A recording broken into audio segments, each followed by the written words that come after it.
Okay, that's for Tanya. I'll be loading it up. All right.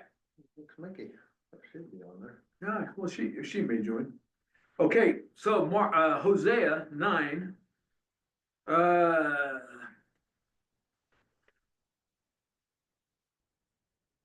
Let's go 1 through 9. Let's go 1 through 9 and see if we can take that stretch. Somebody like her. There she is. Oh, okay. Hey, Mick, if you can hear us, Hosea 9, 1 through 9.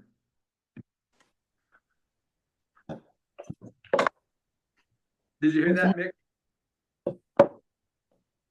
Yes. Okay. Scott? Do not rejoice, O Israel. Do not be jubilant like the other nations, for you have been unfaithful to your God. You love the wages of a prostitute at every threshing floor.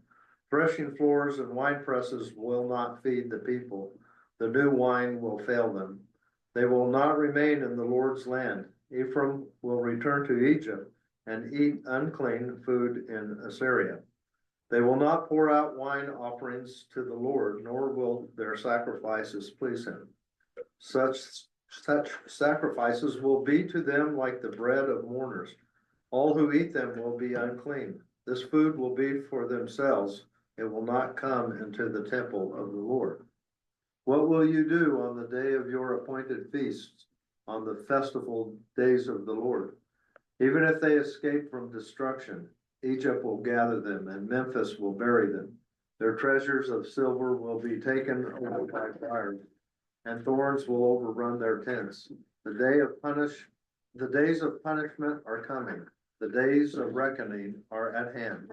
Let Israel know this, because your sins are so many, and your hostility so great. The prophet is considered a fool, and the inspired man a maniac. The prophet, along with my God, is the watchman over Ephraim, yet snares await him on all his paths, and hostility in the house of his God. They have sunk deep into corruption, as in the days of Gilbiah. God will remember their wickedness and punish them for their sins. Okay, Hosea 9, Mark. Okay, we just, morning, Mark. Morning, Scott. Just read 1 through 9. Okay. The familiar image, right? The unfaithful one, the whore. Is the central image driving the text, and then one and 2. Well, actually, there's a kind of a complex image folded into 1, 2, and 3. Do you see how that works?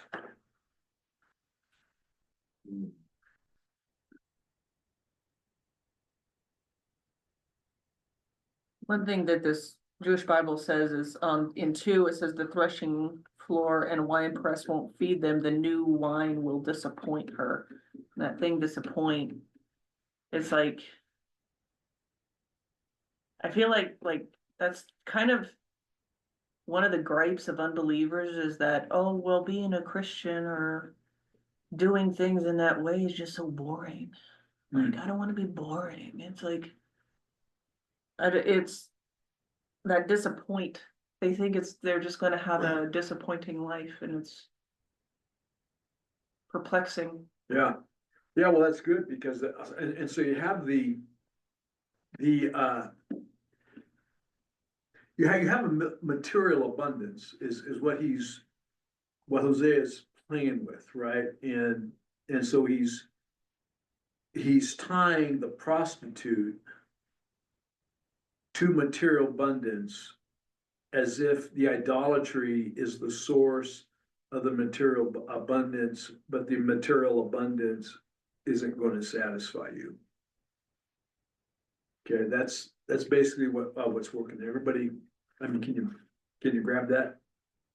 Yeah, so if you're over consuming and then someone comes along and says less is more, well, if I'm bored with all that I got and you're telling me less is more, that doesn't make any sense. It's like illogical. Yeah, with that orientation to consumer goods is a source of your well-being. Yeah. Yeah. And that's what, and Hosea he's not trying to, I don't think he has no hope of convincing them otherwise, but I think he's, got this word of rebuke that you think the material abundance of, a good harvest and plenty of wine is going to serve you, is going to satisfy, is going to protect you. But then 3, right, he closes the loop. Hey, you're going back to Egypt, again, and that's a symbol of bondage.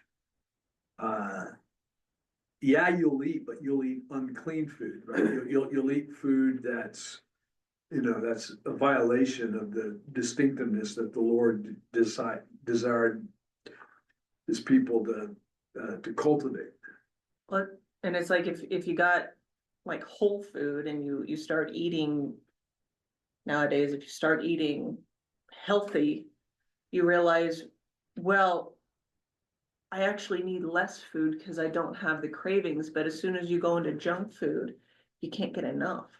You can't get enough. You're always constantly hungry. Yeah. Yeah, so what God provides nourishes you with less, but what man makes and shoves down your throat, you starve to death. Yeah, it's good. Yeah, this just a failure to see life the way God invites us to live, which is wholesome and filling, and may not look, rich and opulent, right? But it's, it's nourishing, it's empowering, in contrast to chasing the wealth of the world. Right. So that's the lure of idolatry is the look at the nations around them, and the idols seem to be producing the food, the grain. So, right, that, and he said, guys, you're missing it. You're not seeing what's going on here. Verse 4. I have a question. Oh, yeah. Verse Mark. 3, where it says Ephraim will return to Egypt. When did that happen in history? Yeah, it's probably because they go the other way, right? They go to Assyria. Right. I think it's best understood as a symbol of bondage. Right. So remember, Ephraim was a half tribe, Joseph's son, born in Egypt to an Egyptian mother, right? Manasseh and Ephraim. And so he's using Ephraim as a label for Israel. So it's not saying that he's not necessarily saying you're going to go back to political real Egypt. You're going back into bondage. See, that's what that language elicits. And so as we read, the Bible is full of those kind of what do you call it? Literary cues. And so as we as we read the scripture, we want to kind of loosen up on on language having a direct pointer to something common, right? Could be using it as a visceral image. You say Egypt to a Hebrew, and it's like saying plantation to a black man. And that's, you'll get a visceral reaction, like go back to the plantation. Whoa, that's them fighting words. That's kind of what this one. Yeah, you're going back to Egypt. That kind of, I think that kind of visceral response would be, expected. Okay, verse 4. They will not pour libations of wine to the Lord, and their sacrifices will not please him. Their bread will be like mourner's bread that makes unclean all who eat of it. Their food will be for their own appetites and cannot enter the house of the Lord. So what's that, so what's he saying there as he's developing this? This feast image. They're still going through the acts of sacrifice, but their acts are completely without Yeah. any kind of belief or intention or knowledge of what it's really about. Like you're having Thanksgiving at your house, and you invite the Lord. And you think the Lord is there, but he's not. Well, I would argue that every one of our celebrations in America are now, they used to mean something, but now it's just, I mean, I get drunk every day, but now I have a reason to get drunk and it's okay. Like, Party time, yeah, like, Excuse for a party. yeah, yeah. 4th of July, Thanksgiving, what do? You get drunk and watch football. Christmas, you get drunk on presents or whatever, or freaking eggnog, I don't know. But they've all become so meaningless. It's just now an acceptable day for you to be drunk, as last Wednesday was not. Yeah. Yeah. No, I think that's right. Yeah, that's. When the culture fails to convey as you say, the meaning content of, shared rituals. Right? They become empty. Excuses for Weddings, whatever. weddings, in that way, Oh my gosh. Baby showers? yeah, party, just a party, when am I gonna have a party? Seriously, that's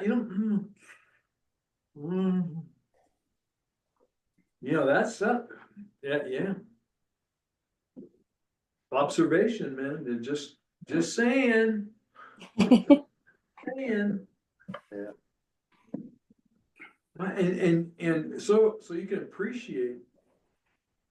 I mean, and thinking about that, I mean, you can really appreciate in this Trump era, the energy that's behind it, whether you agree with Trump or not.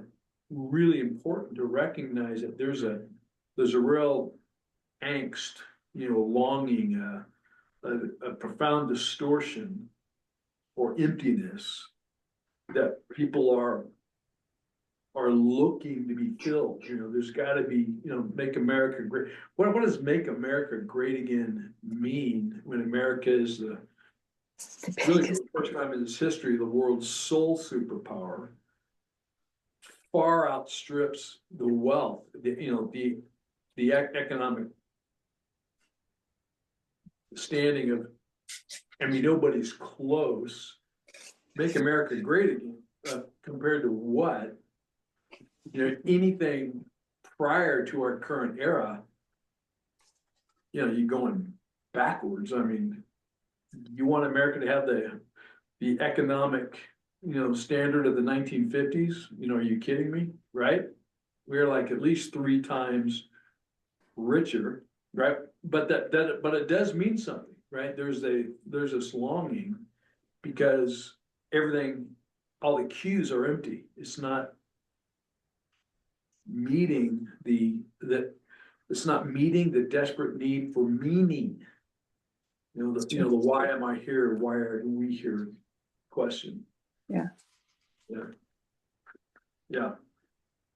And so, you're going through you're pouring a drink offering to the Lord. You're thinking you bring, you're bringing food to the temple, the fellowship with the Lord. The Lord ain't there. Right? What does he say though? I desire mercy, not sacrifice, or.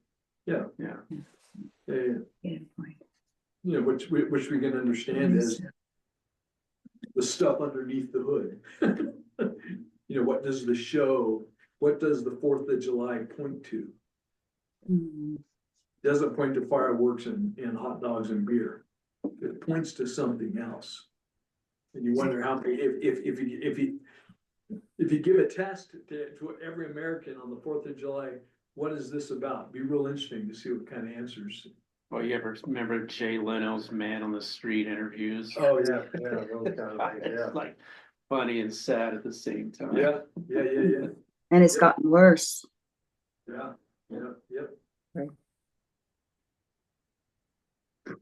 So 5 and 6.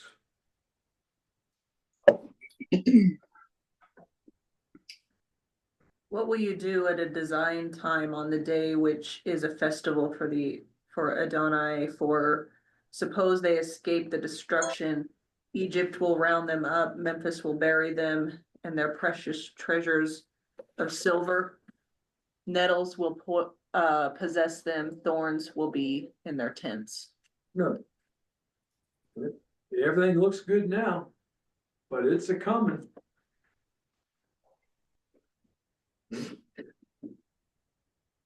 Yeah, that's the burden of the prophet, isn't it? He can see it like the sun coming up in the morning.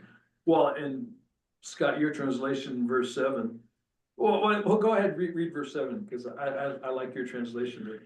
The days of punishment are coming, the days of reckoning are at hand. Let Israel know this, because your sins are so many and your hostility so great. The prophet is considered a fool, the inspired man a maniac. Ooh, yeah. Right? Yeah, Jeremiah, Hosea's. What are you talking about, man? Man, the granaries are full of grain, you know, the wine vats are full of wine. America is being made great again. Why Yeah. are you? Yeah, what are you talking about, man? Happy days are here again. Happy days are here again. Yeah, it's kind of like, well, okay, maybe this is that last little burst of energy before the light goes out. Yeah, the flash that burns out the filament, yeah. That's Yeah. what stars do. Supernova, they have a one giant explosion and then it just collapses. I saw this debate between three guys. It was one guy who was like crazy nuts for AI. He thinks it's the best thing ever. One, he was like a biology engineer. I don't know, biology something. He was totally against it. And then the third one was like bouncing in between, like, well, I see your point, but yeah, this is so great. But then, you know, I see it. And it's like, and I think, and then I saw something this morning. I wasn't able to watch it, but this guy's like, because of computers, now the human mind is so hackable. You don't even know your own intent anymore because Yeah. we have figured out how to Yeah. manipulate you into wanting certain things. Yeah. And it's like, Yeah. you know, and it gets dangerous. If we're so manipulated, you know, it's like even crime, what was their intent? Don't even know anymore. You know, you don't even know what you're thinking. You don't even know what you want anymore. Well, what you want is what your belly tells you want, or what the manipulator on the screen is suggesting you want. What you think you want. Yeah, that whole thing. And then you got the prophet who's standing outside of that and his mouth is dropping open. Are you kidding me? Really? Right? And everyone thinks you're crazy. Right? The whole, that's what discernment is all about, right? Seeing through the way things appear to dial into reality.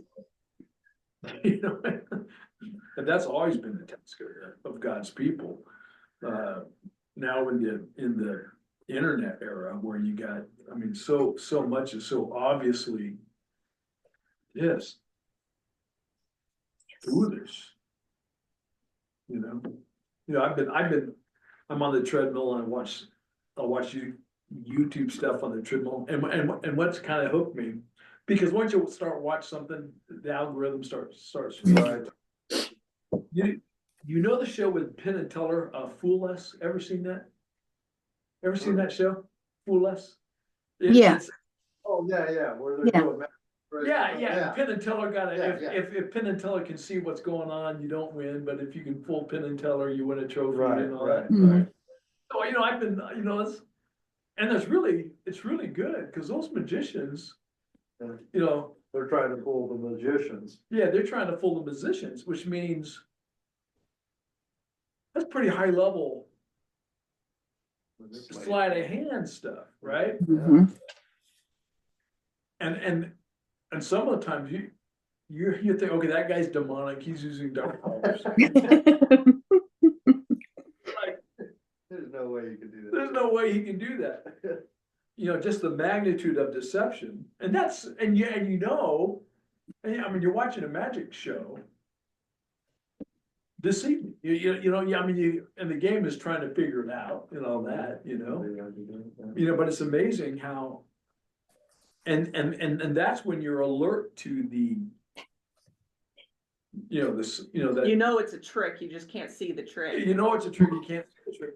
Problem is, so much now is, yeah, it's a trick, but you don't see it. They don't wanna believe it's a trick. They don't wanna believe it's a trick. They Yeah. wanna believe in the magic.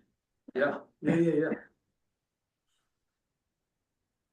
And the prophet stands there and cries out, and they think he's a fool. And all you can do is throw up your hands and say, all right, back to Egypt we go. Right? I guess you do need to be a rocket scientist to figure it out, but it seems obvious to me. Well, there's that one phenomena where they got, you know, on the IQ scale, you got the lowest common, and then you got the geniuses, and then you got the average. Yeah, And they present these three different types of people with a problem, and the idiot and the genius come up with the same solution, oh, because it's the easiest solution, it's the most obvious. Hmm. All the average people oh, and they think that, oh, I got a solution, or we could do it different, though, that's a good way of doing it, but I got a different way, and the idiot and the genius are like That's interesting. that. yeah, so that ability to see, you know, that's, and that's very much, you know, is our call to discern what's really going on. Well, and it's like the dumbest person in the world can see the truth, and the genius can see the truth, but the rest of us think thinks it's more than what it is. Okay, so this is maybe a little rabbit trail, but Terry appreciates Bible words. So the Greek word logos, which means the word.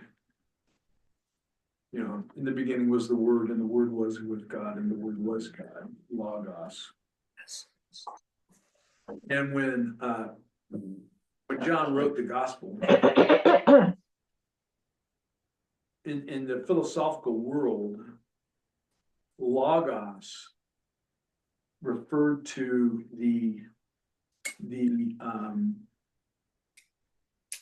kind of like the reality behind what you perceive, right? The reality behind what you see, kind of like what's really true. So you remember the old, you know, high school, you probably read Plato's Cave about the guys who see shadows, right? They're chained and they see shadows moving around and they think that's real. Is that a familiar story for you guys? Mm-mm. Yeah, it's in Plato's Republic, and so Plato's trying to just to communicate the delusion of perception. Okay. So you're chained in a cave, and there's a fire, and all you see are shadows on the wall, and you think that the shadows are real, but it's just just that projection.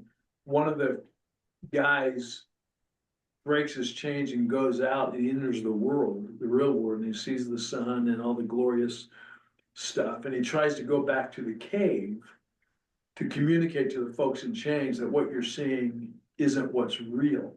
Mhm. There's a reality that this is just a manifestation of. Okay, that's Plato. But so what the philosophers recognize is that you see stuff all around, but what's really important is what's underneath that, what's true. Mhm. And so the logos, the word, is so Jesus will say in John 8, if you continue in my word, you will know the truth, and the truth will set you free, right? And so it's an invitation to learn of Christ so that you can come to see what he sees, come to see what is true, come to see what Hosea sees. Right? And Well, it's like in the prison, you had to be careful because they would make a distraction to get everyone to go there.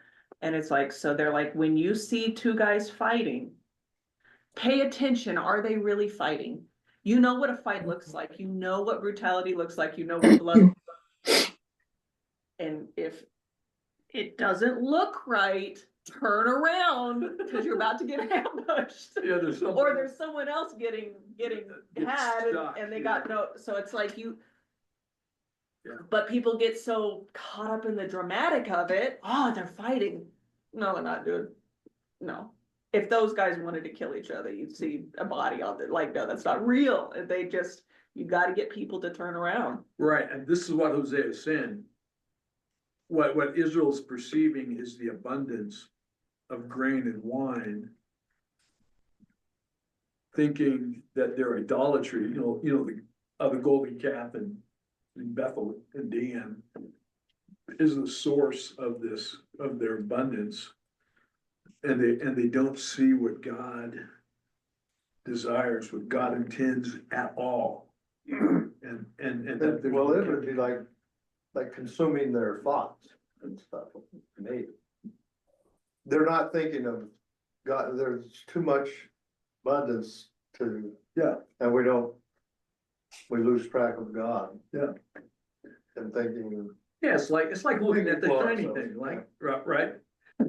Don't let the shiny things that our culture offers distract you from what's really valuable.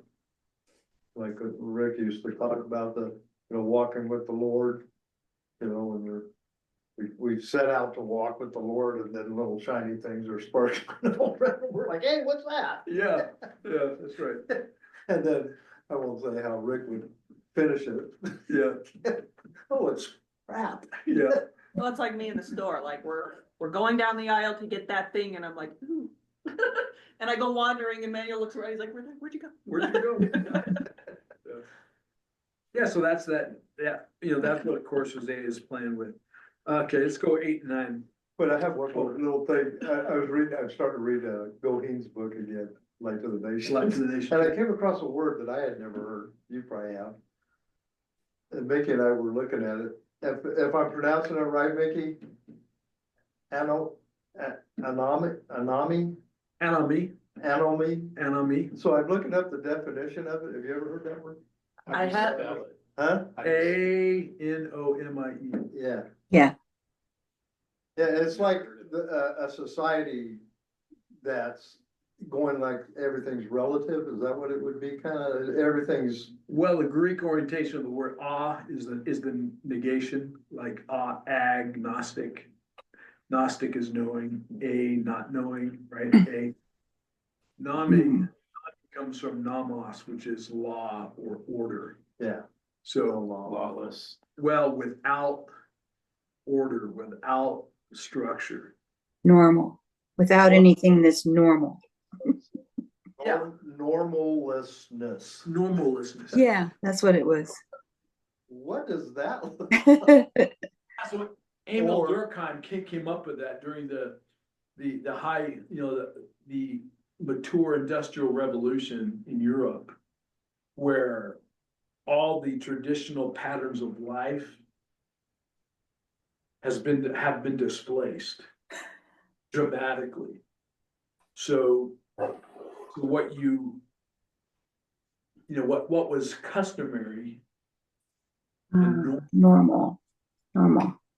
no longer existed, was no longer around, so nobody knew what to do or what to think or how to feel. Because the culture had shifted so dramatically, there was a deep sense, well, this is kind of the background of MAGA, right?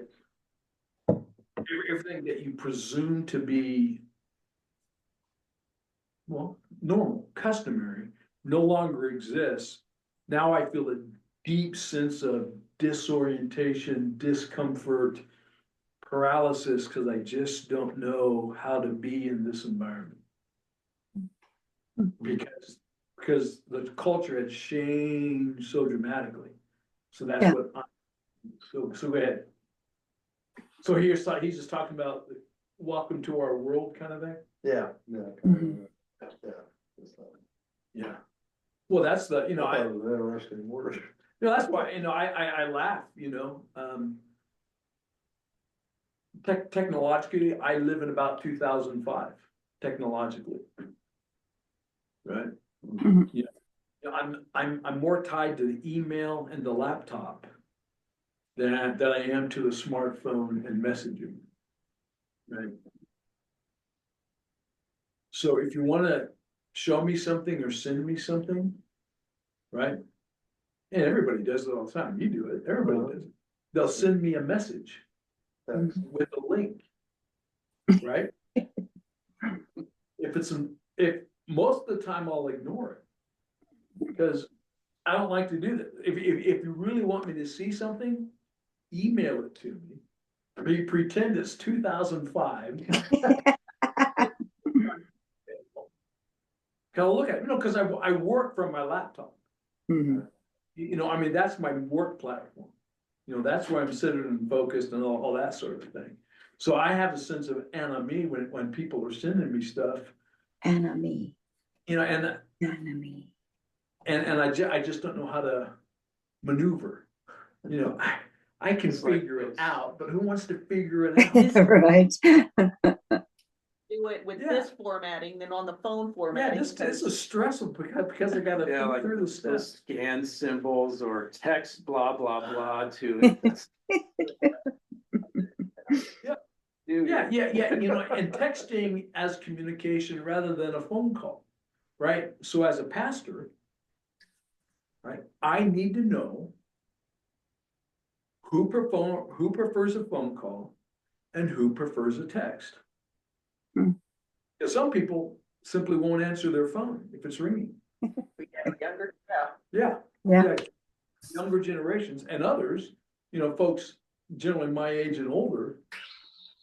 What's a text? No, we'll check it 3 days later because they don't live on their phone, right? It's just so convoluted, right? Now, the problem here, I mean, that's our contemporary world.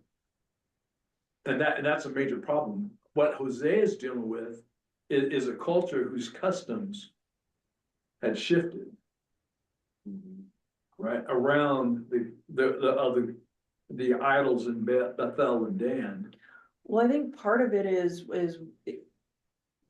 again, we take something that was of God.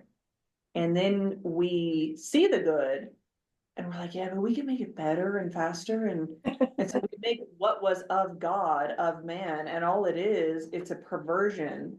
Yeah. That ends up corrupting, but you see the God blueprint of it. Yeah. And so you convince yourself that no, it's still good. Yeah. Even though man has completely perverted it. Yeah, well, the semblance of God. Yeah. Well, yeah, so read 8 and 9, someone read verses 8 and 9. The what, oh, go ahead. Where are you gonna go? Oh, I don't care. The watchman of Ephraim is with my God, but the prophet has a fowler's snare set on all his paths, and hostility even in the house of his God. They have deeply corrupted themselves, as in the days of Gavah. I will remember their guilt, and he will be punished for their sins. Okay, corruption, right? Spiritual corruption. See, that's what you're talking about there, Sabra. It's got the semblance of God. Yeah, you're using Jesus' language or biblical language, but there's nothing that you're doing that is Christian Hmm. at its core, right? Yeah, it looks and sounds like it's Christian, but you gotta be able to see through the foolishness. It's kind of like that comment JD Vance made about immigration or love of your neighbor, Oh, that concentric circle thing that you know what I'm. yeah, referring to? yeah. That's, sounds, you know, to the, He thinks he's quoting Augustine. yeah, he thinks to the person who doesn't know the Bible that well, well, that kind of makes sense, yeah, but it's not No, true. he's It's not- he's missing the misquoting, point, yeah, and then Leo, before he was Leo, had to correct him. Right, Yeah, right. Send a text and say, you know, nice try, neophyte, cause he's a Catholic neophyte, nice try, but you missed it, right? Yeah. And That's where it's like, can't you just be a hardcore politician right now? We are going to close the borders because business wise, economic, what, just have it, can't you just separate the two? the two, Like, well, whenever, religion versus. no, like religious versus politician. I want my politician to be on my side and as brutal as can be. I don't need a preacher in the White House because you're confusing the two of what their job is. It's like, I want my military to be a bunch of beasts because that's what they're for. I don't need love and compassion in my soldiers. I need them to defend me. Like, stop confusing the two. Allow the monster to be a monster and use the monster when the monster is needed.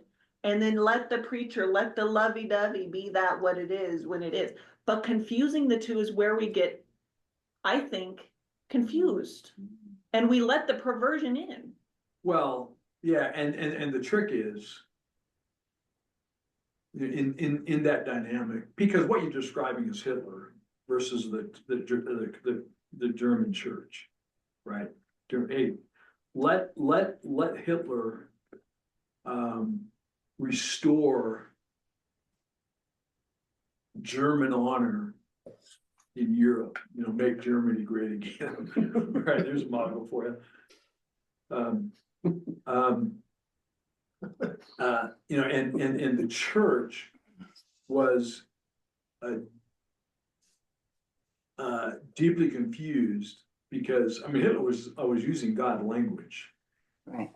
And the German Protestant church had kind of lost the deep narrative of the Bible, had kind of lost the point and had kind of slipped into a spirituality that was unmoored from God's deeper witness, right? And so the strength and power that Hitler, portrayed, the German church thought it was great, okay? Except for the Barman's Declaration, the discerning church leadership was that Barman's Declaration, you can Google it, it's pretty profound.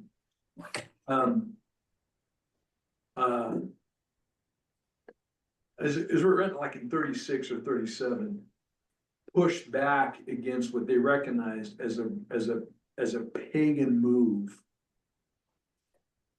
at the heart of Christian Germany in Hitler, right? Mhm. So you want to be careful.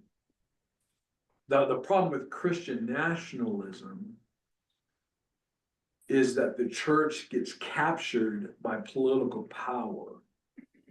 That gets real scary, right? And so the task is for the church, as you're saying, to speak the truth in love, to help those with political power to discern what's truly just. Because you don't want them, we don't want anybody operating for America's greatness.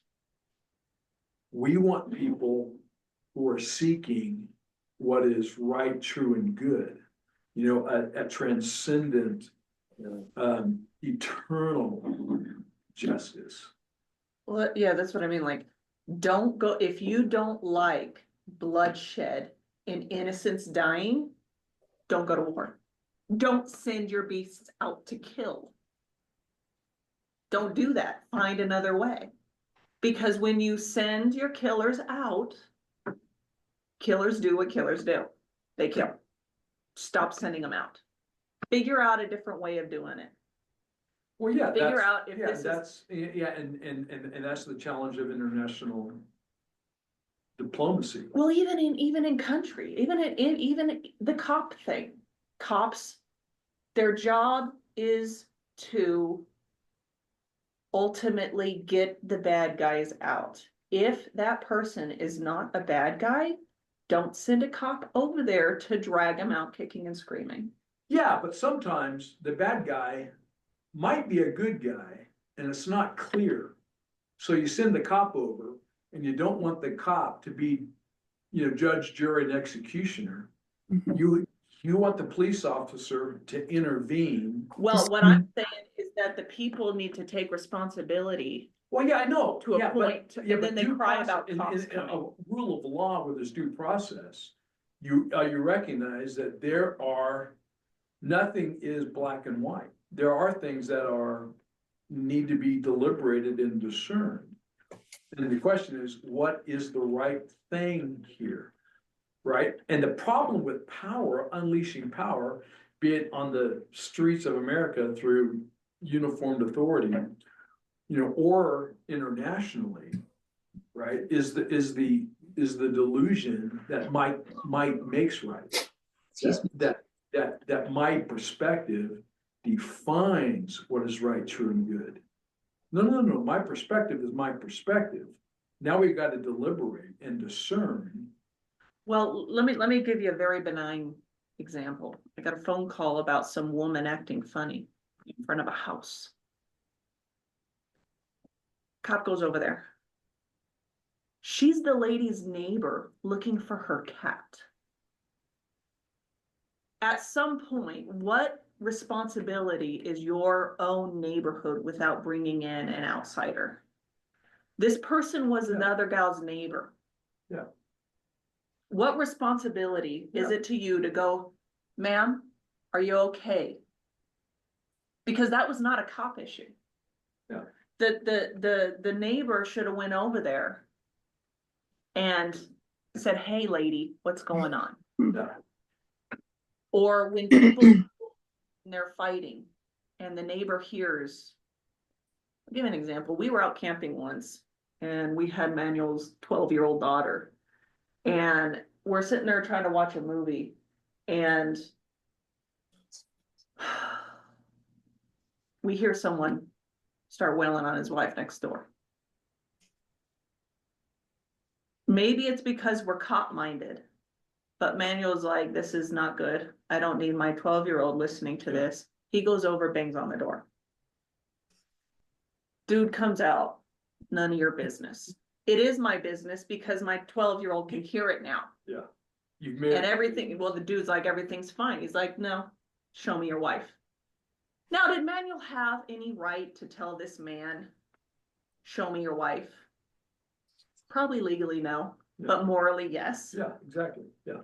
So the wife comes out. She says, I'm fine. Manuel says, we're not going to hear this. We don't threaten to call the cops. We just say, we're not going to listen to this for the rest of the night. Yeah. Whatever you guys have to do to keep quiet, do it. Yeah. Yeah. We didn't need cops to come in. So it's like, you guys are people of character acting to bring order in the chaotic moment. but when the cops come, everyone's like, oh, see, in my opinion, cops are a last resort. Because in my opinion, Yeah. cops are the force to stop. No, that's right. No, that's absolutely right. And that people were equipped to be faithful moral agents to hold each other accountable, so you don't need to call the police officer, right? But an effective police officer, let's say you call the police, an effective police officer would come, evaluate the scene, and essentially do the same thing Manny did, I would think, calm things down so nobody gets arrested, Well, unless. No, usually they drag someone away. Well, unless the guy pushes back against uniformity, Mhm. and they gotta arrest them and then you go through due process to untangle it, right? And that is, and you hope that doesn't happen. But back to, the political power. We want political power to be just. Okay? And the church, the prophet, speaks what is true, points toward justice. And if political power, resists what is just, okay, well, then you have an election, or you bring in America, like like we're seeing, you bring a lawsuit against the government, and you let the court adjudicate, and the court, discerns against the political power, and the political power ignores the court. Now you have what people are talking about as a constitutional crisis, because the political power is rejecting the authority of what is in the community. Okay. And, and then you got a whole different kind of crisis at play here. Okay.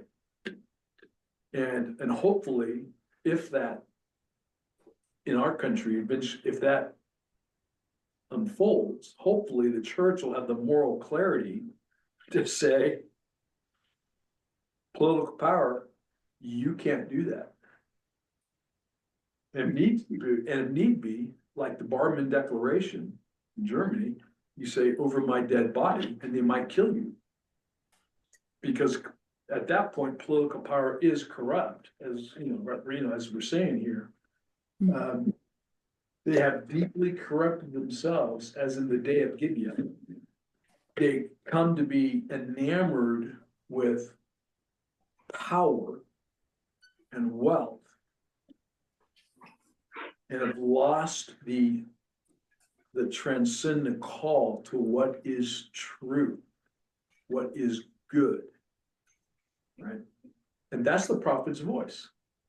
And when the whole culture is corrupted, and we can go back to Germany, where the majority of the church backed Hitler, and you had a handful of voices were saying this is wrong.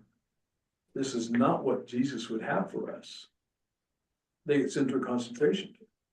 I don't know if this is really true or not, but I heard a story that like when the trains carrying Jews to the concentration camps would pass by a church, the people in the church would sing louder, would sing their hymns louder, so they wouldn't have to listen to the trains. Just to going by. pretend. Yeah, Have you just to ever heard? pretend. Have you ever heard of that?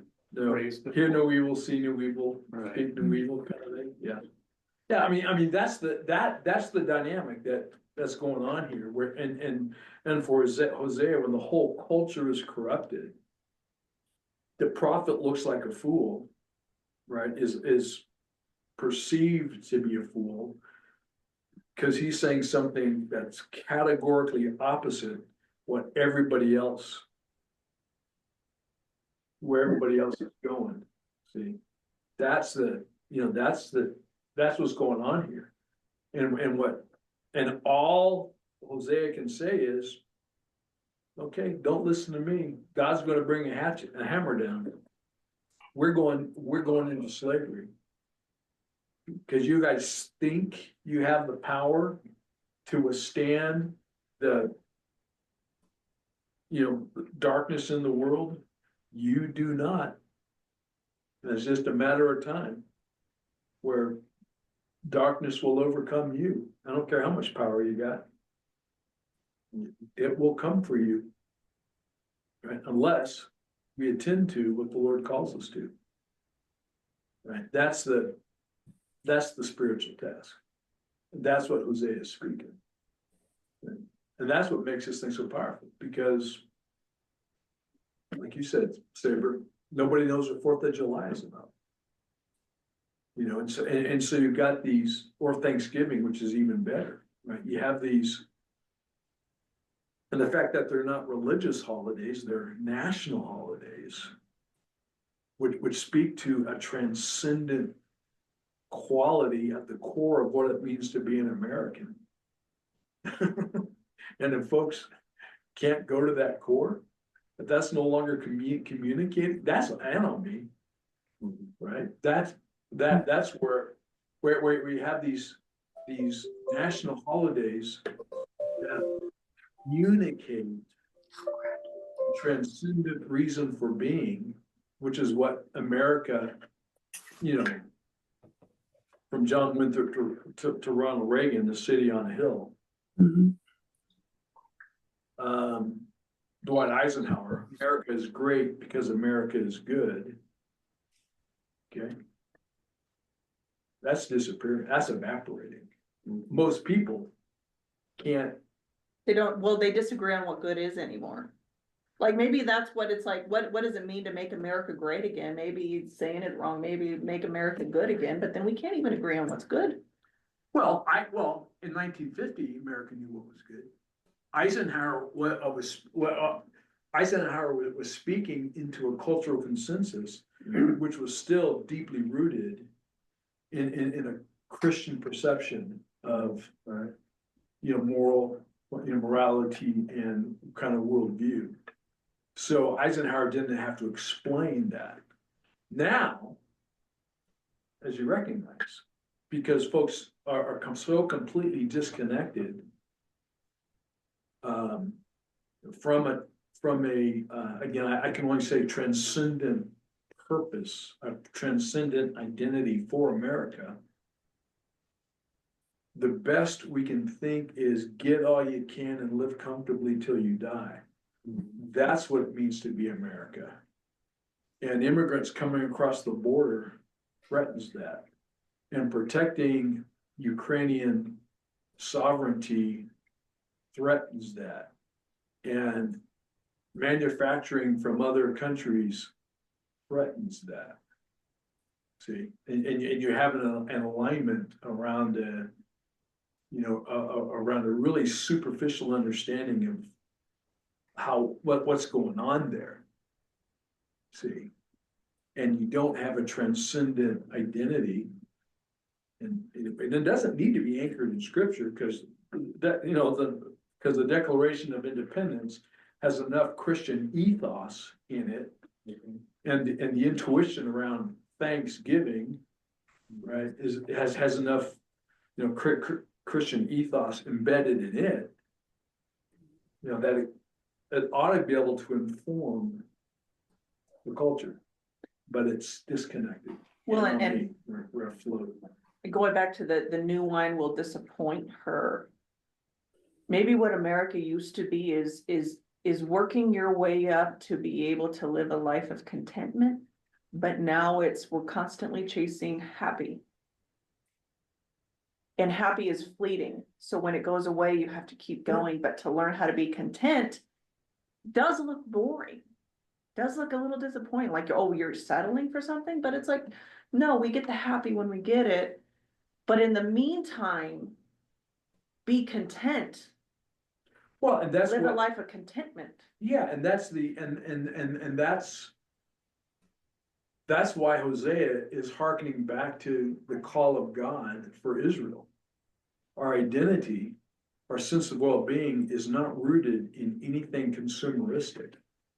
It's rooted in the presence of God in our midst that empowers our ability to love one another, and deep commitment is nourished by those interpersonal intangibles, not by the delusion of stuff you have and things you control. But that looks empty. I know you think so, but it's really not. It's really incredibly rich and valuable. I mean, why do rich and powerful men have trophy wives. I mean, you know, a series, trading in a younger one every Model. 10 years or so. I mean, what the heck is that about? You know, that guy is completely missing the incredible potential of a healthy marriage. You know, the nourishing quality of two people who are locked in, build life together, completely missing it. Okay, here's my one story. I was at the, and you may have heard it, I was at the Reno air races with Mike Nixon. And I'm standing there, and Mike had told me how what's going on with those, how that race works, okay? Because all you see are Spitfires, and Mustangs flying around, and it's really hard to evaluate what's going on. So I got clued in, and I'm standing next to a guy, and we're doing this, we're standing there looking up, because that's what you do. It's like NASCAR doing this, let's just start explaining, start talking about what's going on in terms of time trials and all that kind of stuff that's going on there,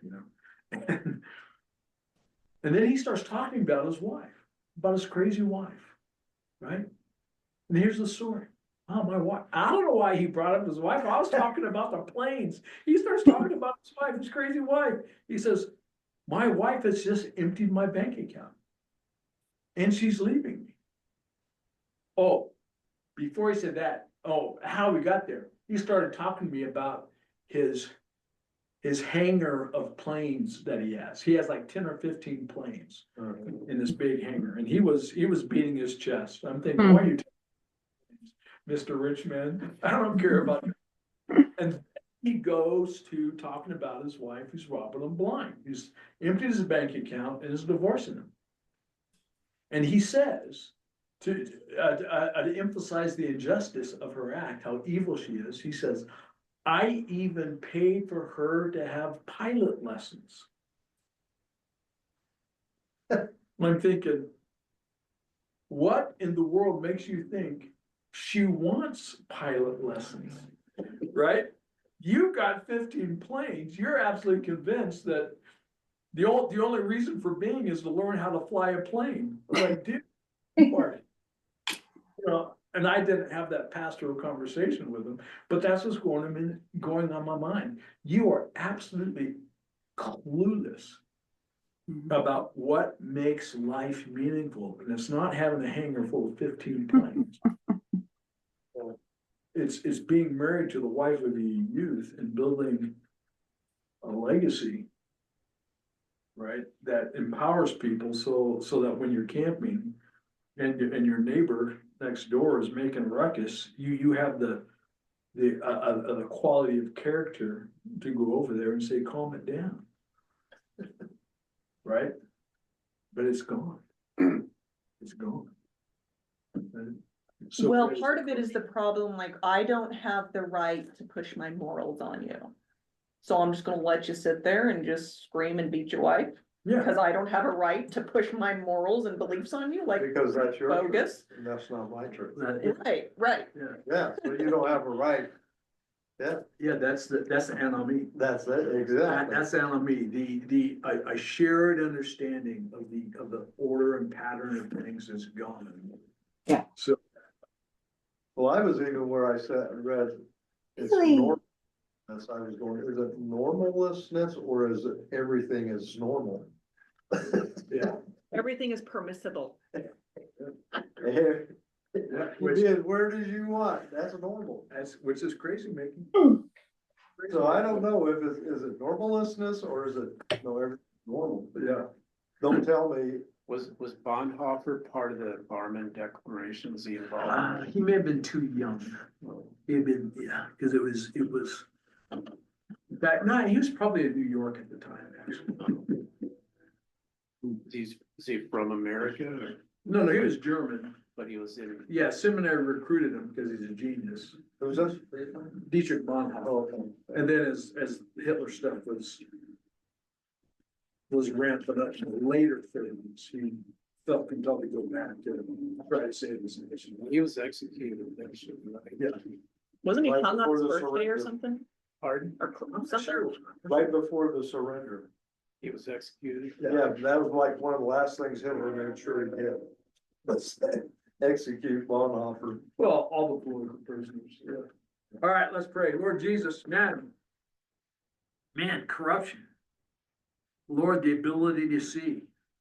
Lord, having the character to, Lord, to speak the truth, even when, like this fellow that Manny talked to, had to think Manny was crazy.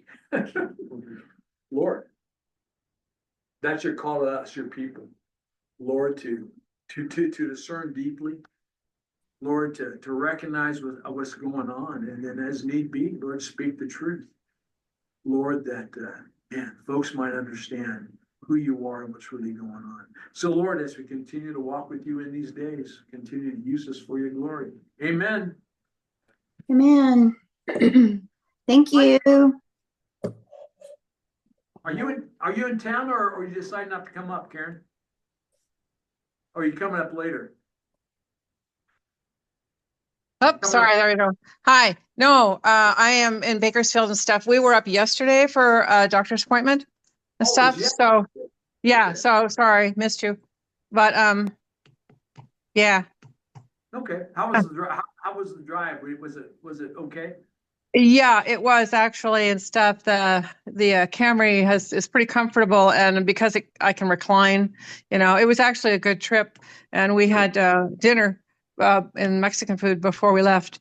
So to Tehachapi. So it was really nice, and I was really encouraged that maybe next week we can get up for Bible study. So I still can't put any pressure on my leg, but it's just bone. It's just got to heal. So. Yeah,